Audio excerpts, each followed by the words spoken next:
Bonjour à toutes, bonjour à tous, bienvenue dans cette vidéo. Une vidéo aujourd'hui où on va parler d'un sujet qui apporte beaucoup de commentaires à chaque fois dans les vidéos, l'exposition. Allez, c'est parti pour la vidéo d'aujourd'hui.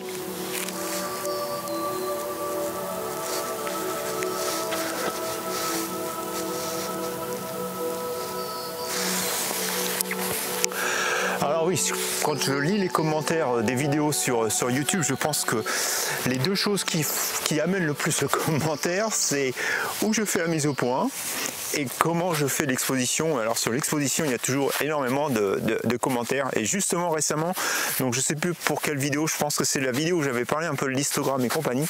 Et donc il y a quelqu'un qui m'a demandé de faire une vidéo justement pour parler de l'exposition. Visiblement quelqu'un qui avait déjà une bonne connaissance de l'exposition. Et comme je lui ai répondu dans les commentaires, très honnêtement, je pense pas que c'est le genre de vidéo que j'ai envie de faire sur YouTube. Alors très honnêtement, je vais être honnête avec vous, parce que s'il fallait que je fasse aussi profondément comme on l'a demandé, il faudrait que je retourne dans mes cours d'optique, que je ressorte mes bouquins, parce qu'il y a clairement des notions que j'ai oubliées, et je les ai tout simplement oubliées, parce que je pense que pour faire de la photo, j'ai plus besoin de toutes ces notions-là. Et donc c'est ça un peu que je veux partager avec vous cette semaine. Alors pourquoi je sors cette vidéo maintenant? Si vous êtes abonné à la newsletter, donc vous avez vu que la newsletter est sortie mercredi. Mercredi, j'ai fait un petit article assez court pour vous expliquer les bases finalement de l'exposition, et donc c'est ce qu'on va utiliser un petit peu dans cette vidéo d'aujourd'hui. Donc très rapidement pour résumer ce petit article, quand vous faites de la photo, quand vous êtes en appareil photo ici donc en numérique, quand vous faites une mesure d'exposition, l'appareil photo en fait mesure pour les tons neutres, c'est-à-dire le fameux gris à 18-19%. Donc ça c'est dit. Ce qui fait que quand vous mettez une exposition correcte sur un endroit, et ben en fait lui il dit bah ici c'est le ton neutre. Voilà en gros ce qu'il faut savoir. Quand vous êtes donc débutant en photographie, vous avez tendance à dire, quand vous allez vous commencez à traiter sur Lightroom, vous commencez à vous dire ouais bah finalement je peux tellement bien récupérer au niveau des ombres, au niveau des hautes lumières, que j'ai pas trop à me tracasser. J'expose et puis je travaillerai après sur l'ordinateur pour récupérer. Alors c'est vrai et c'est pas vrai, parce qu'on a des situations qui sont parfois compliquées. Vous le voyez un petit peu au-dessus de ma tête là par là. Aujourd'hui on a des nuages qui sont relativement blancs. Alors on a un petit peu de bleu qui arrive, mais je pense pas qu'on va en avoir beaucoup aujourd'hui. Mais en tout cas voilà, quand on a des hautes lumières et des basses lumières et que l'écart est beaucoup trop important, c'est la fameuse plage dynamique, et bah c'est parfois difficile de pouvoir balancer les deux. Donc ce qui est surtout important, c'est de ne pas surexposer toutes les parties de haute lumière, parce que au bout d'un moment vous n'allez pas pouvoir récupérer les détails, et puis de ne pas sous-exposer les ombres qui vont devenir trop noires, parce que quand vous allez vouloir les ressortir, et ben vous allez introduire du bruit. Donc une fois que vous avez compris ça, que vous avez compris qu'il faut jouer avec la plage dynamique un petit peu mais pas trop, qu'on mesure sur du gris neutre, je pense que vous avez tout compris sur l'exposition. Donc ce que je vais faire ici, on va faire une première image. Donc je vais vous répéter un petit peu tout ce que je viens de vous dire ici sur cette première exposition. Et puis finalement après on va continuer bien sûr comme d'habitude notre balade, on va prendre d'autres images, et puis je vais vous montrer deux autres manières. On va parler aussi de la mesure d'exposition donc matricielle, et puis de la mesure d'exposition ponctuelle qui est celle que j'utilise le plus souvent. Allez, je me mets en position pour cette première image. J'ai le pin là derrière que je trouve super joli avec le premier en premier plan, cette roche, cette racine. Donc on va faire une première image ici, et puis je vous explique un peu l'exposition, puisqu'on va justement être dans ces contrastes de haute et de basse lumière. Allez, c'est parti.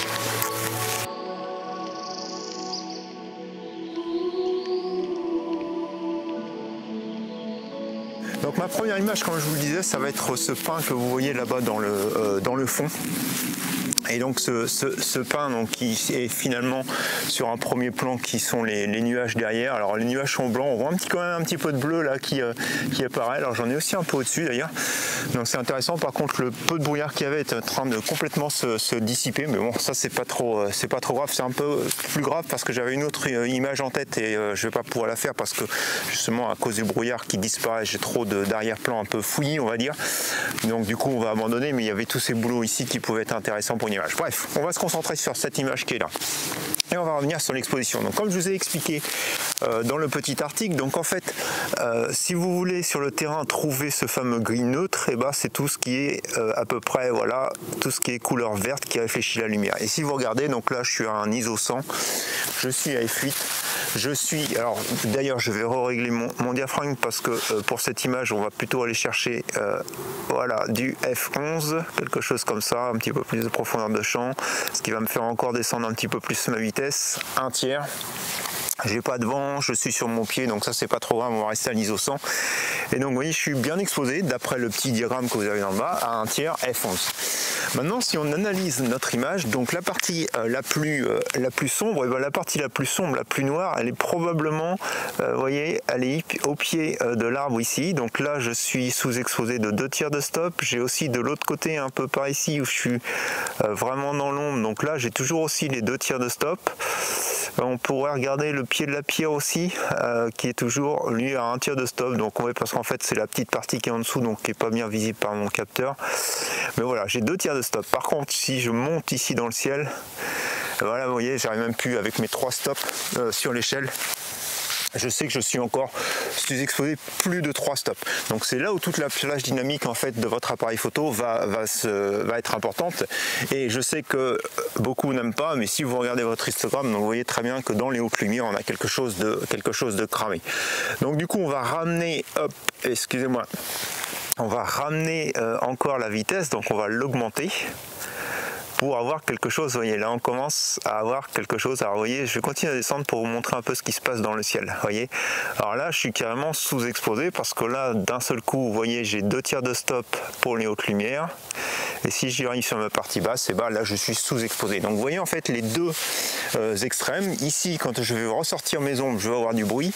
Et dans la première image, je perds de la lumière dans le ciel. Donc il va falloir que je trouve le bon compromis. Donc là très clairement, ce qu'on va faire, c'est qu'on va continuer. Alors pour le ciel, on va se remettre justement dans le ciel. Hop, ici.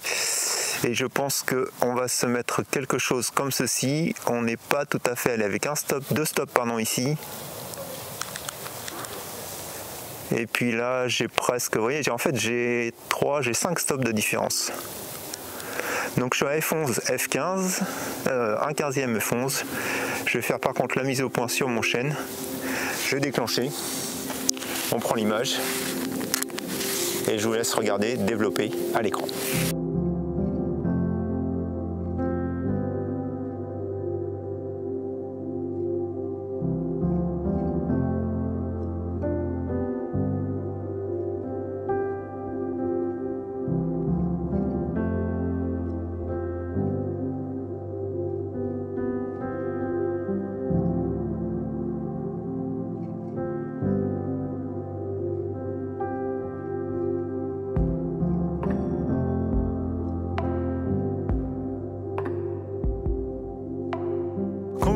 Sur cette image, donc je me suis mis dans cette situation là justement parce qu'on avait une scène qui était très contrastée, donc vous l'avez vu par la mesure et puis vous le voyez aussi si vous regardez cet histogramme qui est en forme de U, qui est le symbole justement d'une image très contrastée.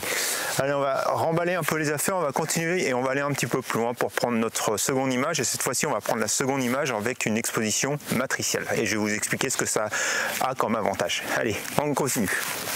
Ah non, on prend le pied. C'est parti.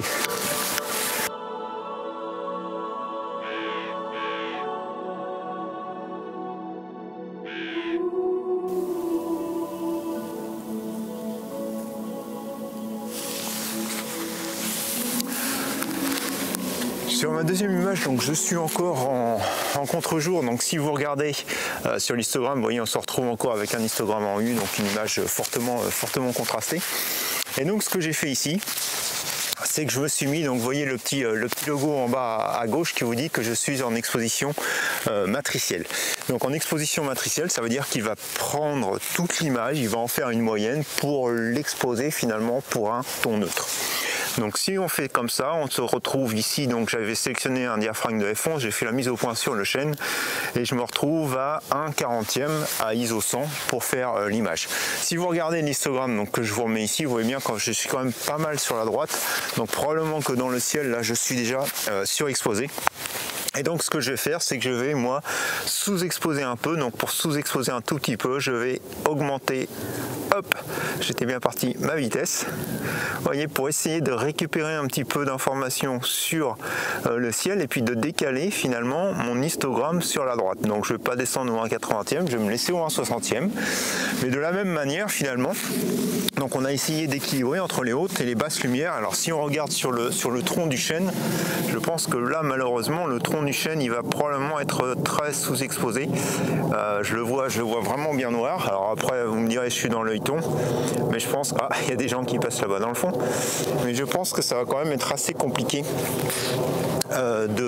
finalement de récupérer des informations dans le chêne, et du coup c'est pour ça un peu que cette mesure matricielle, je suis pas un très grand fan, même si je l'ai beaucoup utilisée au départ parce qu'elle est vraiment utile, mais je vous incite vraiment au bout d'un moment, c'est de passer justement sur la mesure ponctuelle, parce que vous pouvez faire vos mesures de lumière sur différents points et donc regarder exactement l'ambiance générale de votre scène. C'est ce qu'on va faire sur l'image juste après, mais là donc je suis obligé de travailler un petit peu à tâtons, donc je suis au 1/60e f11. Hop, on va retirer ça, on va prendre l'image, hop, et je vous laisse la regarder à l'écran. Allez, c'est parti.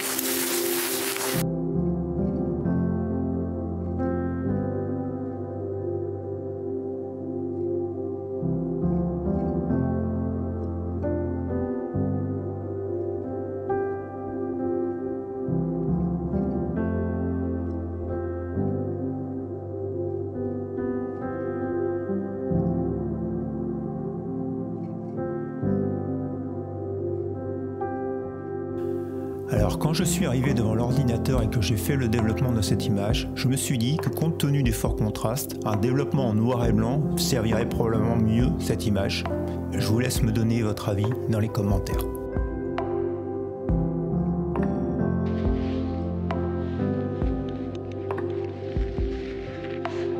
Pour cette troisième image, donc, je me suis intéressé donc, à cette partie du paysage où j'ai des arbustes qui sont gelés, j'ai la bruyère qui est qui est gelée, et puis j'ai les bouleaux, j'ai un mélange de pins. Donc en fait mon premier plan, alors probablement que c'est un petit peu sombre, la lumière change beaucoup. Tout à l'heure j'ai eu de la chance d'avoir un rayon de soleil, je vous avouerai, donc j'ai déjà pris une photo qui était comme vous le voyez au 1/30e f11, donc j'ai pris un f11, c'est-à-dire de diaphragme.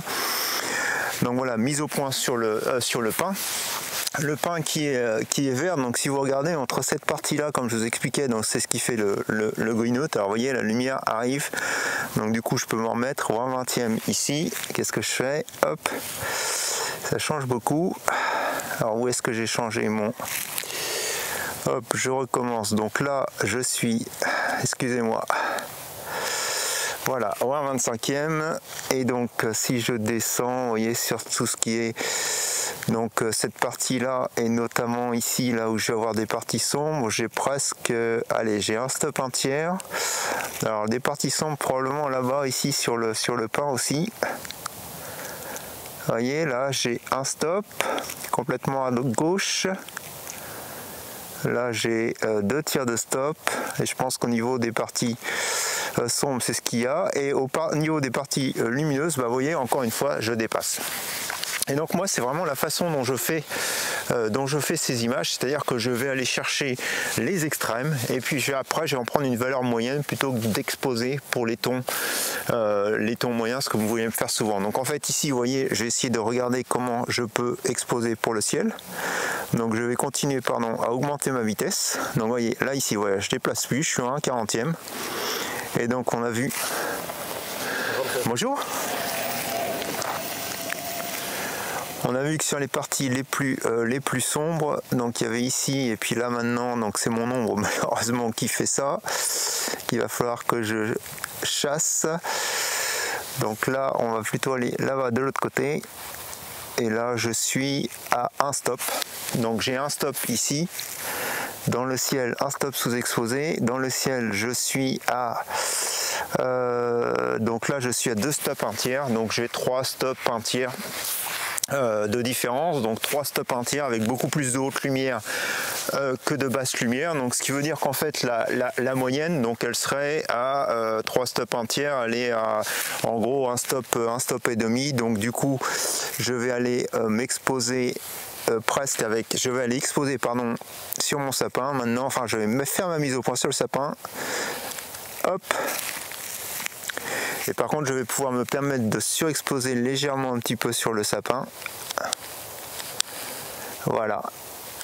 Et de le mettre un stop supplémentaire. Alors vous voyez là je suis vraiment un tiers de stop, pardon. Vous voyez, entre le 1 tiers de stop, donc qui est à peu près le point moyen, et le 2 tiers, on commence à surexposer dans le ciel. Donc alors forcément là, la lumière est en train de bouger, donc du coup c'est encore plus compliqué. Mais vous voyez, je vais exposer d'un tiers, donc je vais augmenter un peu ma vitesse. Je vais aller chercher un tiers d'exposition et je vais prendre mon image. Donc voilà, j'espère que mes explications ont été claires. Donc vous avez bien vu ce que je fais. L'appareil photo me donne une exposition, donc à une certaine vitesse pour l'exposition sur le sapin qui représente à peu près le ton neutre. Ce que j'ai fait, c'est que j'ai pris les deux extrêmes, les tons foncés, les tons clairs, et je me suis exposé finalement à la moyenne des deux extrêmes de ces deux tons. Pour faire mon image.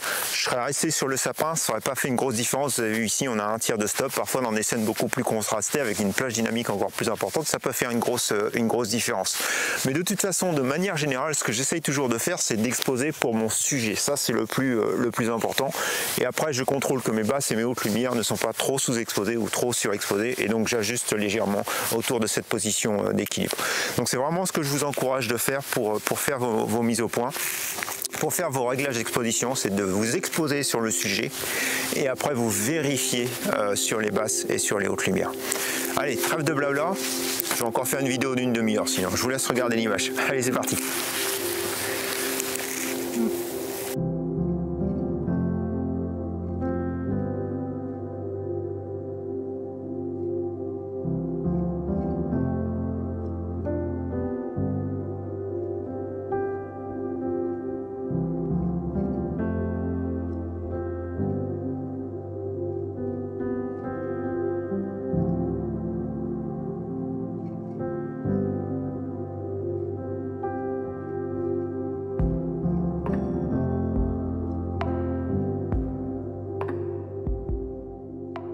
On va s'arrêter ici pour la vidéo d'aujourd'hui. Alors je veux pas dire que l'exposition c'est pas quelque chose d'important, vous l'avez bien compris, c'est effectivement quelque chose d'important. Par contre je pense qu'il faut pas en faire quelque chose de plus compliqué que ce ne l'est. Comme je vous le dis, il faut faire attention à vos ombres, il faut faire attention à votre lumière. Et une fois que vous avez fait attention à ces deux extrêmes, et ben, si vous exposez au milieu, vous allez exposer correctement votre image. C'est vraiment le message que je veux faire passer ici. Je sais que je suis persuadé qu'il y a plein de gens qui vont pas forcément être d'accord avec ce que je dis, mais je peux vous affirmer que pour ce qui est de mon expérience, c'est quelque chose qui marche à 100% des cas. Alors effectivement, plus la scène est contrastée, plus ça devient compliqué. Mais si vous suivez ces quelques conseils pour exposer, je vous promets que vous n'allez pas avoir de problème d'exposition ou de problème d'exposition que vous n'allez pas pouvoir corriger plus tard après dans Lightroom ou n'importe quel autre logiciel de traitement. Donc en tout cas voilà, n'hésitez pas forcément à me faire votre retour dans les commentaires, je suis ouvert à toutes les suggestions bien entendu.